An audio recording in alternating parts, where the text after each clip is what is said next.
Hello everyone, welcome to sleepy classes. कैसे हैं आप लोग? होपफुली अच्छे होंगे। तो एक नया न्यूज़ है कि आरबीआई का जो है ऑटो डेबिट रूल जो है वो किक इन कर गया है फ्रॉम 1 अक्टूबर। ठीक है। ये बेसिकली जो ये रूल है, ये सर्कुलर है, आप जो बोल सकते हैं, ये है that is mainly for credit card, debit card और कुछ भी वैसा प्री पेमेंट इंस्ट्रूमेंट अगर होता है, ठीक है, जिसमें ऑटो डेबिट का जो है फंक्शन होता है, उसके लिए जो है ये रूल किक इन किया है। ठीक है। अब हम लोग एक एक करके जो है इसके कंपोनेंट्स को देखेंगे। अब देखिए हो क्या रहा है कि ऑटो डेबिट जो है, अभी हम लोग आगे देखेंगे उसके बारे में। जो आपके सिस्टम्स में होते, जो आपके अकाउंट से जो ऑटो डेबिट पैसा कट जाता है, जैसे आप नेटफ्लिक्स का रिचार्ज जो आपका अपने आप हो जाता है या आपका इलेक्ट्रिसिटी बिल जो है पेमेंट हो जाता है, तो उसके लिए क्या है कि अब एक एडिशनल फैक्टर ऑफ ऑथेंटिकेशन लाया जा रहा है आरबीआई के द्वारा। ठीक है। और ये काम जो है किसको करना पड़ेगा? जो भी आपका इशूअर बैंक है, जहाँ पर भी आपका अकाउंट है, जहाँ पर भी आप, जिस बैंक ने भी आपको क्रेडिट कार्ड इशू किया है, उस बैंक को जो है ये एडिशनल फैक्टर ऑफ ऑथेंटिकेशन वाला काम करना पड़ेगा। ठीक है। और ये करे होगा किसके लिए? ये होगा रेकरिंग ट्रांजैक्शंस के लिए, जो हमने कहा, जो कि आपको ऑटो डेबिट हो जाता है। ठीक है। हर मंथ आपका जो है वो पैसा कट जाता है। तो इस तरह का चीज़ को हम लोग देखते हैं। देखिए अभी है क्या कि आरबीआई का ये सर्कुलर अभी अभी नहीं आया है। ये आया था आपका 31 मार्च और इसको कहा गया था कि 1 अप्रैल से जो है इसको इम्प्लीमेंट करना है। ठीक है। लेकिन बैंक्स ने कहा था कि हमारा इंफ्रास्ट्रक्चर जो है वो ओवरलोडेड है अभी। ठीक है। क्योंकि इसमें मैसेजेस भेजना पड़ता है, बहुत सारा बल्क मैसेज भेजना पड़ता है और ये सब करना पड़ता है। तो उसमें क्या था, बैंक ने बोला था कि इसको इम्प्लीमेंट करने के लिए एटलीस्ट हम लोग को 6 मंथ का ज़रूरत पड़ेगा। तो आरबीआई ने ये एक्सटेंशन दिया था। लेकिन अब क्या है, ये 1 अक्टूबर से जो है ये लागू हो रहा है। ठीक है। अब यहाँ पर देखिए सिस्टम क्या होता था। आप जैसे अगर आप एक यूज़र हैं, ठीक है, आपने किसी भी मर्चेंट के पास आप गए, चाहे वो नेटफ्लिक्स, प्राइम वीडियो हो, कोई न्यूज़ लेटर हो, ठीक है, जिसको आपने सब्सक्राइब कर रखा है, ठीक है, मंथली सब्सक्रिप्शन आपने ले रखा है। अब इसमें क्या होता है कि जब आप इन मर्चेंट्स के पास जाते हैं तो सबसे पहले क्या होता है कि आप अपना क्रेडेंशियल्स डालते हैं, अपना नाम डालते हैं। उसके बाद आप अपना कार्ड का डिटेल डालते हैं और कार्ड को जो है आप उसके साथ जो है वो रजिस्टर कर देते हैं। ठीक है। अब आती है बात वहाँ पर कि अब पेमेंट की बात। ठीक है। अगर आप उसमें ऑटो डेबिट अलाउ कर देते हैं, ठीक है, तो आपका क्या होता है कि हर मंथ के किसी स्पेसिफिक डेट पर जो है वो अमाउंट जो है आपके बैंक से ऑलरेडी कट जाता है। ठीक है। कट जाता है, वो रिचार्ज हो जाता है और आप जो है सर्विस को कंटिन्यू करते हैं। ठीक है। तो इससे क्या हो रहा था कि बहुत जगह सबसे बड़ा प्रॉब्लम क्या हो रहा था इसमें, कि इसमें जो है बैंक का इन्वॉल्वमेंट बिल्कुल भी नहीं था। ठीक है। आप जैसे यूज़र हैं, ठीक है, आपका एक कार्ड है, आपने क्या किया, किसी मर्चेंट पे जाके उसको रजिस्टर कर दिया। तो ये इन्फॉर्मेशन जो है ऑटो डेबिट का, ये है आपके बीच में और मर्चेंट के बीच में। ठीक है। बैंक को जो था वो कुछ पता ही नहीं था। ठीक है। बैंक को क्या पता था कि उसके पास एक रिक्वेस्ट आता था कि ये जो इसका डेबिट होना है, बैंक जो है उसको अलाउ कर देती थी।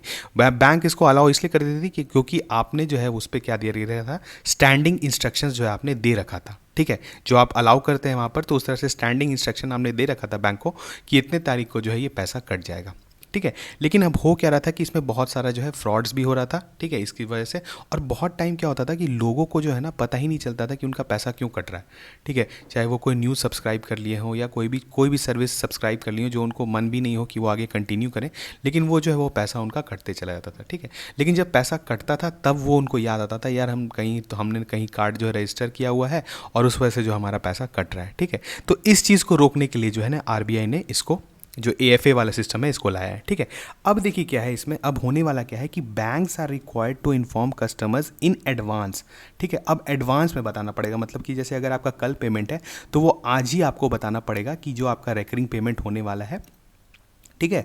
और ये बैंक जो है आपको क्या, जैसे कोई जो है ये बताएगी थ्रू आपको मैसेजेस। ठीक है। ये आपको आएगा मैसेज, आपके मोबाइल नंबर पे आएगा, जो कि आपको जो है ऑथेंटिकेट करने बोला जाएगा, कंफर्म करने कि हाँ आप अलाउ करते हैं ये ट्रांजैक्शन। ठीक है।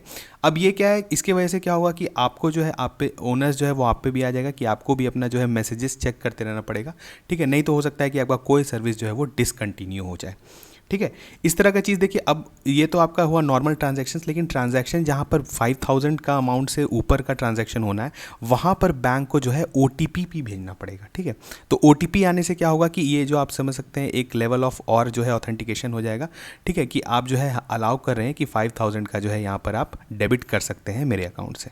ठीक है। तो ये बहुत ही अच्छा मूव माना जा रहा है। इससे क्या होगा कि एक तो आपको अपने जितने भी सब्सक्रिप्शंस कर रखे हैं उसके बारे में पता चलेगा। ठीक है। दूसरा क्या होगा कि आपका जो है अनवांटेड पैसा जो अगर आपके अकाउंट से कट रहा है, ठीक है, उसको भी जो है आप मैनेज यहाँ पर कर सकते हैं। ठीक है। तो अब देखिए यहाँ पर जो चेंजेस, ये तो हमने कहा कि जो आपका क्रेडिट और डेबिट कार्ड से रिलेटेड जो भी ट्रांजैक्शंस हो रहे हैं, ठीक है, जो आप सब्सक्रिप्शंस लगा, लेकिन अब देखिए आपके यहाँ आपके अकाउंट से मंथली क्या क्या कटते हैं, और ठीक है, ईएमआई कटता है, एसआईपी में अगर आपने इन्वेस्ट किया है तो वहाँ से पैसा आपका कटता है, अगर आपने इंश्योरेंस ले रखा है तो उसका प्रीमियम कटता है, ठीक है। तो ये सब क्या है ना कि ये सब थ्रू आपके बैंक अकाउंट हो रहा है, ठीक है, नॉट थ्रू योर कार्ड।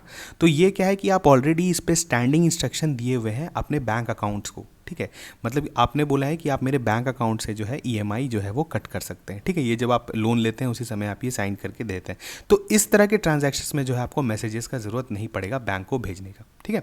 इसका मतलब होगा कि आप जो मेनली आपका जो मर्चेंट्स को जो आप बाई करते हैं कोई service, Netflix, Amazon prime, newsletter, या आप इलेक्ट्रिसिटी बिल भरते हैं या कुछ और भी सर्विस लेते हैं, तो उस तरह के ट्रांजैक्शन में अब जो है वो बैंक को मैसेजेस और ओटीपी का यूज़ करना पड़ेगा, ठीक है। तो आप कह सकते हैं आरबीआई का बहुत अच्छा मूव है, ठीक है। इससे क्या हो रहा है कि खास करके हमारे यहाँ जो डिजिटल पेमेंट्स का जो है धीरे धीरे हमें काफ़ी इंक्रीज़ हो रहा है अमाउंट, और काफ़ी हर एज ग्रुप के लोग जो है डिजिटल पेमेंट करें, चाहे वो ओल्ड एज ग्रुप के हों या यंग एज के हों, सब लोग कह रहे हैं। तो इस तरह का जो अगर मूव्स लेती है आरबीआई, तो इससे क्या होता है, कॉन्फिडेंस बढ़ता है आपका डिजिटल पेमेंट सिस्टम में, ठीक है। तो इससे अब होगा क्या कि जो अगर आपने कोई सब्सक्रिप्शन ले रखा है तो आप उसको कैंसिल भी कर सकते हैं, ठीक है। दूसरा क्या होगा कि अगर आपके साथ कुछ इस तरह का ऑनलाइन फ्रॉड हो रहा है थ्रू जो आपका सब्सक्रिप्शंस के थ्रू, तो वो भी जो है इससे रुक जाएगा, ठीक है। तो एक छोटा सा न्यूज़ था, ऐसे ही न्यूज़ हम लोग कवर करते रहेंगे, ठीक है। मिलते हैं नेक्स्ट न्यूज़ आर्टिकल में, तब तक थैंक यू।